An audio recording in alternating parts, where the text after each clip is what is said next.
An increase in confidence is something that we probably all wish we had, but what exactly is confidence and how can we improve it? Well, on this week's episode of GetPsyched, we're going to look just at that.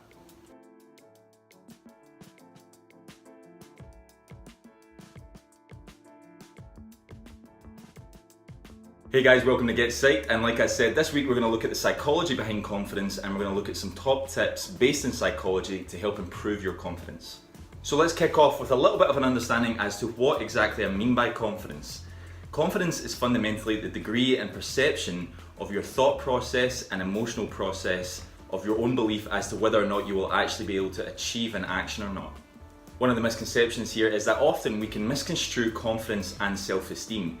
Self-esteem is fundamentally how we feel about ourselves. You can have high self-esteem, for example, and yet not so confident that you're going to beat Usain Bolt in a 100-meter dash.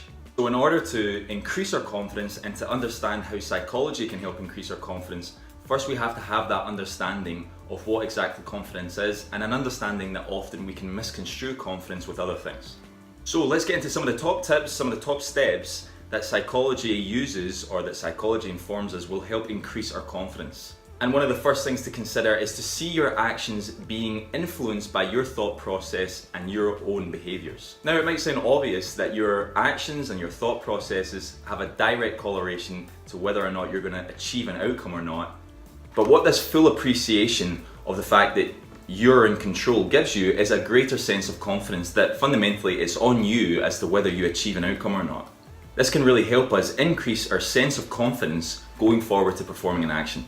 Okay, the next piece of advice based in psychological research is that we have to have a better self-understanding.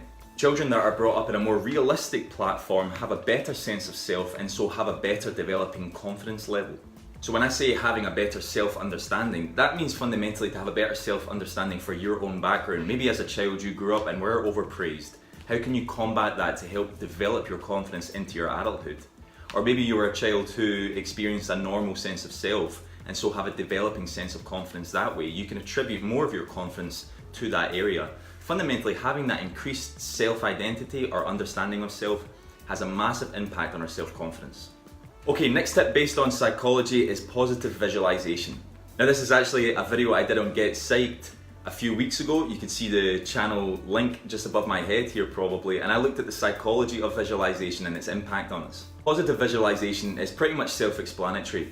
There's been a lot of research that's focused on how visualization has a positive effect on outcomes later on in life. Now this has primarily been focused in the sports and athletic industries, but it can have a massive impact on our everyday lives. Visualizing our goal daily on a regular basis and understanding what exactly we want from the actions that we're putting forth can have a massive impact on our self-confidence. Okay, my last point is being able to take criticism well.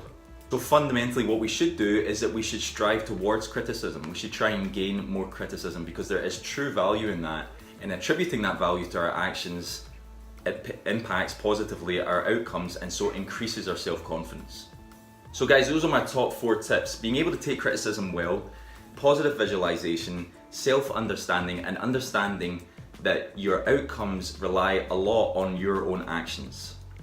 Now guys, when I do these videos and when I give these tips, a lot of them are based in psychological research, but of course these things are subjective, and so I advise you to maybe try these points out, see if they work for you, and see if your self-confidence increases. Guys, thanks so much again for watching this week's episode of GetPsyched. We've been looking at how psychology helps us in increasing our self-confidence. If you've been enjoying the videos, make sure to like them. If you've been enjoying the channel and the videos as a whole, then you can subscribe to the channel and you can hit that little bell next to the subscribe button and you'll get weekly reminders of when I upload every Monday. Thanks so much again for watching guys, and hopefully catch you next week.